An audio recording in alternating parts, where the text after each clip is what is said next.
staying in this building, and I'm hoping to find her alive. Ngiphelele njengoba ngihleli khona la emgaqweni. Umntwana omunye udlulile emhlabeni, omunye usesibhedlela. Ibilusizi lodwa ngethuba iintsapho zikhangela amalungu azo kwisakhiwo esitshiswe ngumlilo kumbindi wesixeko saseRhawutini, nalapho kuye kwasweleka abantu abangama-73. I want to commend the police for their hard work and commitment in terms of addressing the backlogs in the analysis of DNA retrieved from crime scenes. Umongameli Cyril Ramaphosa uphehlelele ngokusesikweni iziko eliphuculiweyo nalapho kuvavanywa khona incindi yofuzo eGqeberha eMpuma Koloni namhlanje.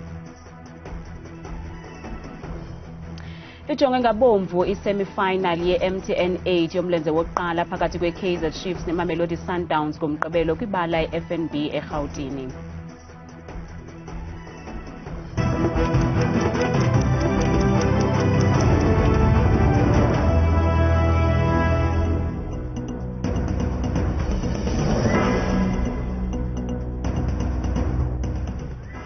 Sinamkele kwakhona kwindaba zethu ngokuhlwanje njengesiqhelwa Ndambi Ndodwa, Ndamba noPhumza Sikhumba noyitoliki yolwimi lwezandla Bhotani Mzontsundu.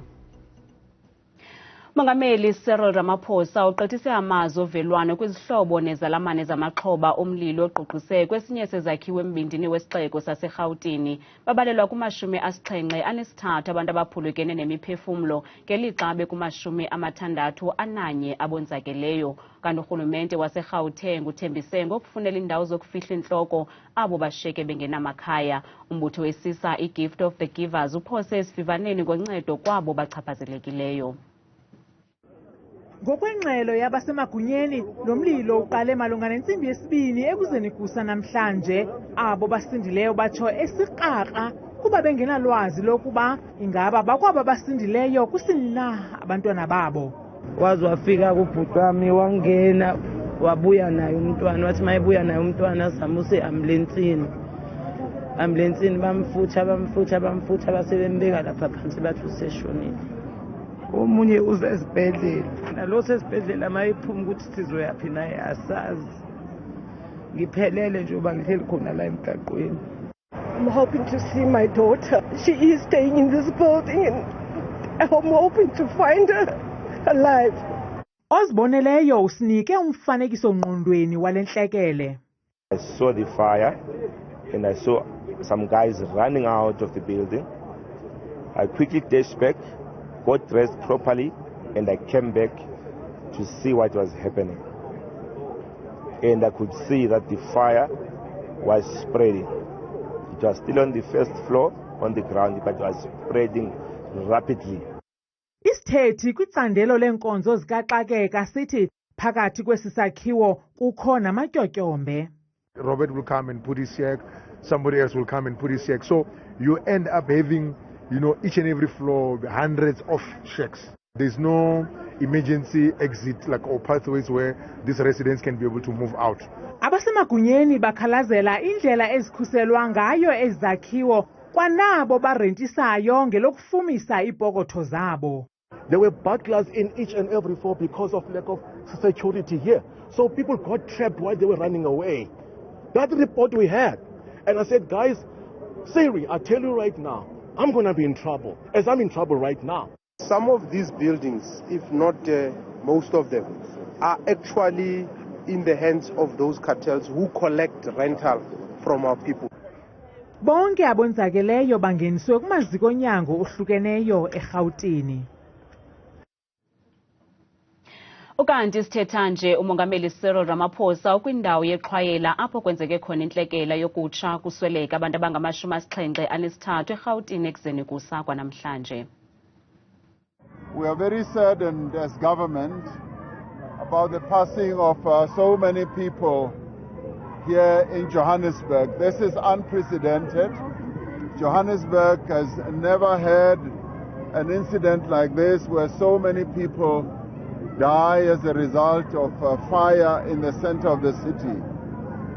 So this is tragic. Kusenjalo abasemagunyeni bagxeke kabukhali imithetho eyenza ilizwe loMzantsi Afrika ukuba libe ngumqolomba wezaphuli-mthetho. Batsho besithi elithumba bekukudala kakade lilindele ukugqabhuka. This was avoidable. It was an accident bound to happen. On the 1st of December 2016, I raised the issue of hijacked buildings in the city of Johannesburg. We've been doing our work. We've inspected them. We've written reports of saying that these buildings are not compliant. The biggest challenge for us as the city when we try to respond to this is the law. The law of South Africa protects criminality. Usodolophu wesixeko umnumzana Kabelo Gwamanda uphefumle ngelithi. What we have done in the past, we may have contravened certain laws in terms of providing alternative accommodation in particular. And you would understand that there are quite a number of non-profit organizations that have a keen interest on the city's approach towards evicting buildings. Ngelixa inkokheli yombutho iBuild One SA umnumzana Musi Mayimane yena uthi isixeko saseRhawutini kuza kufuneka sithabathe uxanduva ngesisiyeleko njengoko isakhiwo esitshileyo isesebhunga lesixeko. The city cannot be, in this instance, be allowed to shirk responsibility. And I'm calling upon them to come and account to the people of this country. Those who should have done inspections must be held accountable. And ultimately, when it comes to this kind of tragedy, let's ensure that it never happens again. Umphathiswa kwi-ofisi kamongameli unkosikazi Khumbudzo Njaveni ubongoze intsebenziswano phakathi kukarhulumente wesixeko nemibutho engajonganga nzuzo. This incident could have been prevented if the city of Johannesburg was allowed and not litigated to remove these people so that the building could be maintained. Ukanti kutandalaziswe ukuba uninzi lwabantu abahlala kwezi zakhiwo ngabemi bamazwe angaphandle abahlala kuzo ngongekho mthethweni. Ukanti abantu abadinga uncedo nabathe bachaphazeleka ngokuphathelene nesi sithwakumbe bangaqhagamshelana nale nombolo yomnxeba ingahlawulelwayo ingu-0800 203 3886 okanye bangatsalela ku-011 355 3048 okanye ku-011 241 5707. Namhlanje umongameli Cyril Ramaphosa uphehlelele ngokusesikweni iziko eliphuculiweyo elivavanya incindi yofuzo iDNA ngelasemzini eGqeberha eMpuma Koloni. Umongameli Ramaphosa uthe eliziko liza kunceda kwidabi lokulwa udushe olusekelezelwe kwisini. Eliziko liqhayisa ngobuxhakaxhaka bale mihla bomgangatho oxhomileyo. Liza kuqinisekisa ukuba iziphumo zencindi yofuzo zikhutshwa ngokukhawuleza, nto leyo eza kunceda kumlo ophenjelelwa sisini kwanakumatyala afana nokudlwengulwa kwabasetyhini nabantwana. I want to commend the police for their hard work and commitment in terms of addressing the backlogs in the analysis of DNA retrieved from crime scenes. With this new and enhanced capacity here in the Eastern Cape, the Eastern Cape Forensic Science Laboratory, we can expect faster turnaround times, especially with respect to the investigation of gender-based violence and femicide. Ukanti kusenjalo umongameli Cyril Ramaphosa ukwathe abenzi bolwaphulomthetho abanandawo ekuhlaleni ekhuthaza amapolisa ukuba angapheli amandla ekwenzeni umsebenzi wawo. Sihlehliselwe umhla wesithandathu kuSeptemba isicelo sebheyili sepolisi elabulala iqabane lalo elalikhulelwe inkundla kamantye xhopho kwiphondo laKwaZulu-Natal. Mbuyiseni Gema utyholwa ngokuqwitsha ade akhupha umphefumlo kabusisiwe ngubo ebutsheni bale nyanga kwilali yaseHlanzeni. Usapho luxolanga kuthi qolo lihlehliswe lityala. Sizizwa kahle ngoba sifuna ukuthi kufinyelele esinqumeni ukuthi lithini icala ngoba manje kakhulukazi la sinomuntu uma wayo oyintombazane uma wayo ukukhudadwethu othi mayefikile ngaso sonke isikhathi uyakhala nasehamehleni nawe uyakhala okhomza uhlukumezekile maye mhlambe mangase kufike esinqumweni mhlambe sicala ukukhona umehluko ozoba khona. Sinibulise kwakhona, make sijonge kwakhona imifanekiso yomlilo oqhambuke kwisakhiwo esikumbindi wesixeko saseRhawutini nosube imiphefumlo engaphaya kwama-70.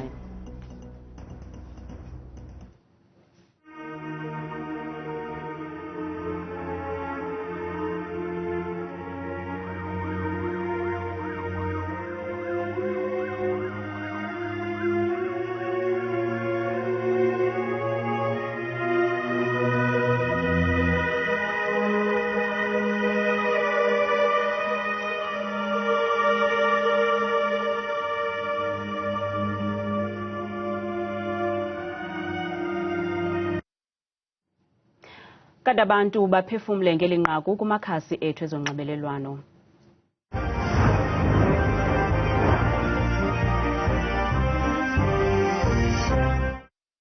Bahluleka ukulawula lamabhilidi. Lamabhilidi inqwabo ngabona emile nje ephezulu. Mawungena phakathi kwakhiwe imkhukhu, kwakhiwe nje izindlwanyana ongaziqondi. Imbi lento esiyibonayo umsasazi namapolisa akhona xa befuna abantu ukungena endaweni ezirongo ngenkani. Ukwenzela bangayenzi lena into kubuhlungu umsasazi. Iphathimandla zike zaxwayisa ngalamabhilidi ahijackiwe. Ngicabanga ukuthi imbangela yileyo ngoba ukuhleleka kukho, icishamlilo azikho. Kodwa ke uba singathetha nje nyani emsulwa, iJoburg iyafuna uthandazelwa, iyafuna ubeka emithandazweni. Uhulumeni wakhona akakasukume abheke wonke lamaflethi anjeya ngoba inqwaba amaflethi othola ukuthi akhiwe kunemjondolo ngaphakathi ogesi bakhona zinyokanyoka. Ngokuba esigqilo ukuthuswa igesi evele uxazula phakathi umhlaba amadoda wazamazama ngoku yile nxeko izihlobo nezalamane eziphulukene namalungu osapho. KuFacebook uThobeka Thotho Vandala Mkhwekeli uthi hayi msasazi akhiwa njani amabobosi ngaphakathi kwisakhiwo ngawo la aphembe umlilo kuphinde kufakwe igates ezitshixwayo hayi zange ndayiva utsho eGqeberha. Uzimkhitha Nokhwe uthi mabakhutshwe kwizakhiwo ezingekho lungelweni lohlaliwa kuqeshwe i-security for patrol.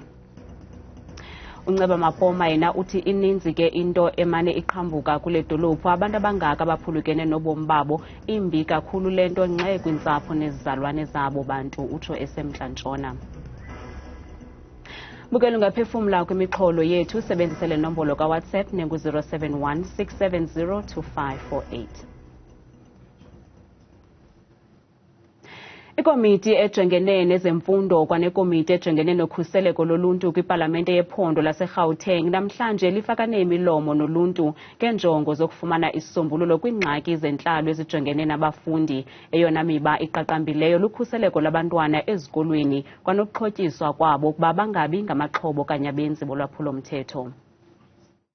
Ezi komiti zithi Indibano yanamhlanje inxalenye yokuhlola ukuba ingaba amanyathelo abekelwe ukusombulula ingxaki eziphathelene nokhuseleko lwabafundi ziyasebenza kusini na. Isebe lezemfundo eGauteng lithi linawo amaphulo okuxhasa abafundi kwingxaki abahlangabezana nazo ezikolweni. We do have supplementary programs. These supplementary programs augment what happens in the classrooms. They range from anti-bullying to anti-substance abuse to reactive measures such as providing post-trauma counseling to the learners. Ikomiti yokhuseleko ikwahlabe ikhwele kubemi beliphondo kuba balwe nodushe oluphenjelelwa sisini sexhoba. Some of the incidences of gender-based violence happen mainly behind our doors, in our houses, in our homes, and it becomes very difficult to police. So it's an important thing that as the citizens we need to continue to conscientize everybody. Abo bebeyinxalenye leNdibano bathethe benjenje.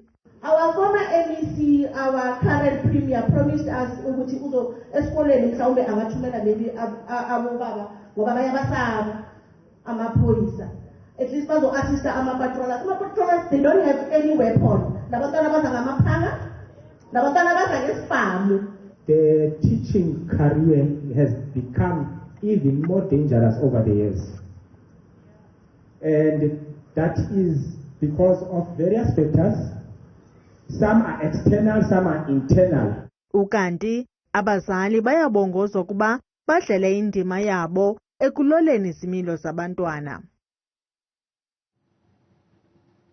Kusuku lokugqibela kwinyanga yamanina kweli, umlonji uSimphiwe Dana uhlabe ikhwelo kurhulumente kuba okhe inkundla ezawuchophela amatyala okuxhatshazwa kwabasetyhini, kwaye unqwenela urhulumente aza namaceba aza kuba nefuthe ukuthwalisa uxanduva ootata abangafuniyo kwaphela ukondla abantwana babo. OkaDana utsho esithi nomculo weemvumi zeli mawuthathelwe ingqalelo ngamacandelo onke khona ukuze iimvumi zingasweleki zizimpula zikalujaca.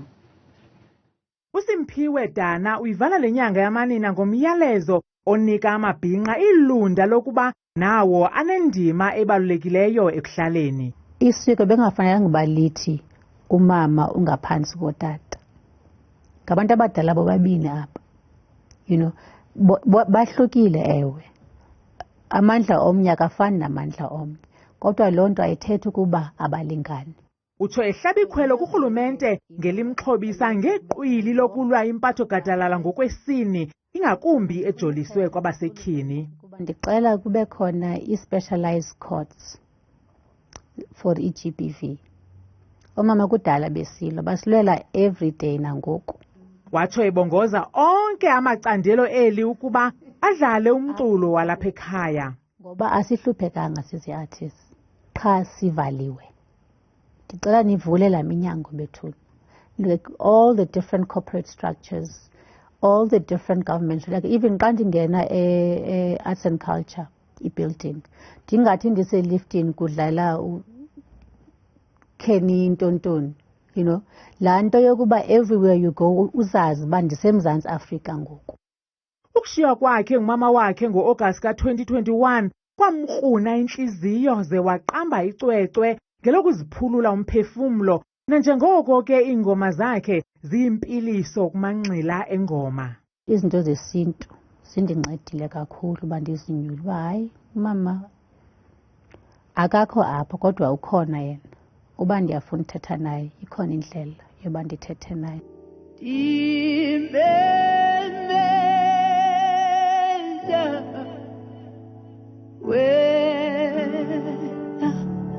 Kungoku nje uSimphiwe Dana uthi uza kuntingela kwilizwe lasemzini kutyelelo lokubonisa amacwecwe akhe atsho kuvokotheke. Obumnyama bungaka. Kwiindaba zethu kuChannel 163 ngokuphathelwa yiNewsroom Africa, ndinguNtsiki Noyiya eRhawutini. Onke amehlo aza kubethe ntsho kwibala lase-FNB Stadium ngomgqibelo xa iKaizer Chiefs ingquzulana neMamelodi Sundowns kumlenze wokuqala we-semi-finals endebe ye-MTN 8 ngentsimbi yesithathu emva kwemini. Omabini la maqela yakulo mdlalo ehambela phezulu nanjengoko iphumelela imidlalo yawo ye-DStv Premiership phezolo. Unogqaza wajiwe kuza kwaziwana ngomgqibelo xa amakhosi engquzulana neMamelodi Sundowns kumjikelo wokuqala we-semi-finals zendebe ye-MTN 8 kwibala lase-FNB. Ekuqaleni kwezi veki zipheleleyo, iSundowns iwaquthisile amakhosi ngamanqaku amabini kwelinye kumdlalo we-DStv Premiership. Ukanti umhlalutyi wethu wezemidlalo uSipha Mavuso uthi eli lithuba lokuba iChiefs ibuyise isidima sayo nanjengoko igqibele kudala ukuphakamisa indebe. 8 years ngesihlale sikhuluma ngawo ukuthi yabo ipressure iChiefs enayo akusiyi pressure lonyaka, ipressure ka 8 seasons bengawini lutho, ingakho le game futhi izophinda ibe tough. Ephawula ngeqela leBafana Bafana elibhengezwe izolo nalapho umqeqeshi weBafana engakhange abize namnye umdlali weChiefs ngelithi abadlali beqela abakulungelanga ukuba kwiqela lesizwe ngokwangoku. Lo kaMavuso uthi bakhona abadlali abafana noGiven Msimanga abanokuba negalelo kwiqela lesizwe. For instance, noma umdlali lo Given Msimanga usomdlalo ofanayo nowala season, uma ngabe kwazi ukuthi abize kubafana esikhathini esedlule yini ehlukile manje ngoba uzobheka ukuthi last season udlale 30 games wonke ITS Galaxy, kuKaizer Chiefs this season emagamini wonke adlaliwe this season uloke khona kuwo wonke, futhi uyikho ye-defense yabo. Ukanti komnye umdlalo wesibini we-semi-finals wangecawa i-Orlando Pirates iza kunquzulana neStellenbosch FC. Thabile Makhaphela selengxangile nemozulu.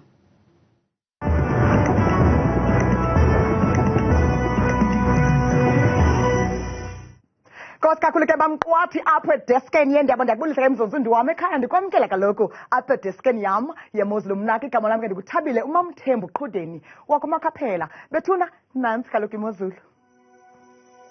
nalo ke iphondo kuphaya eMpuma Koloni umonde eziphunzana ngeshumi nje nesibhozo namathontsi emvula kwasekuseni ngomso kube njalo ke nasemini phaya eGqeberha neziphaluka lelashumi nesihlanu kusasibekele yonke la mini. Amanani umzonsundu nalo ke iphondo Free State eBloemfontein ngamashumi abini ekhatshwa sisithathu licwele kamandi nje izulu yonke emva kwedinala ngomso kanti kunjalo naphaya koSasolburg ngamashumi abini nje anesixhenxe. Zayentsho nje ke emzonsundu imozulu phaya eGauteng eJohannesburg eRandburg naseThembisa ngamashumi abini nje khatshwa sesasithathu kusemyoli yonke lantseni yangomso emini kwakhona phaya eVereeniging ku-27 degrees.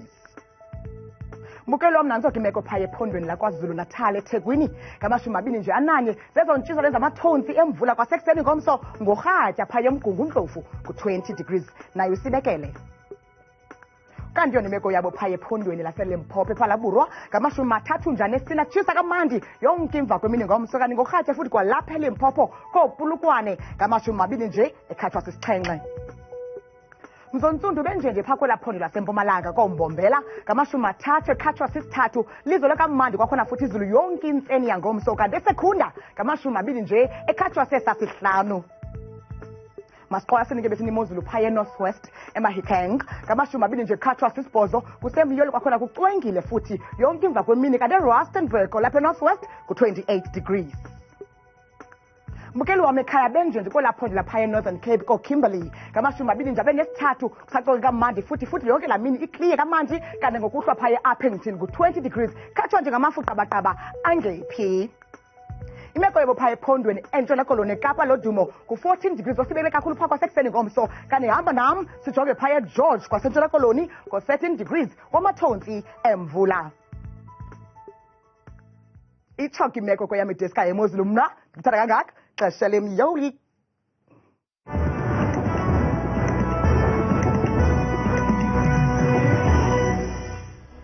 Ungazifumana izindaba nezinye kwiqonga lethu leYouTube @Iindaba Zethu 163 kamnandi mawethu.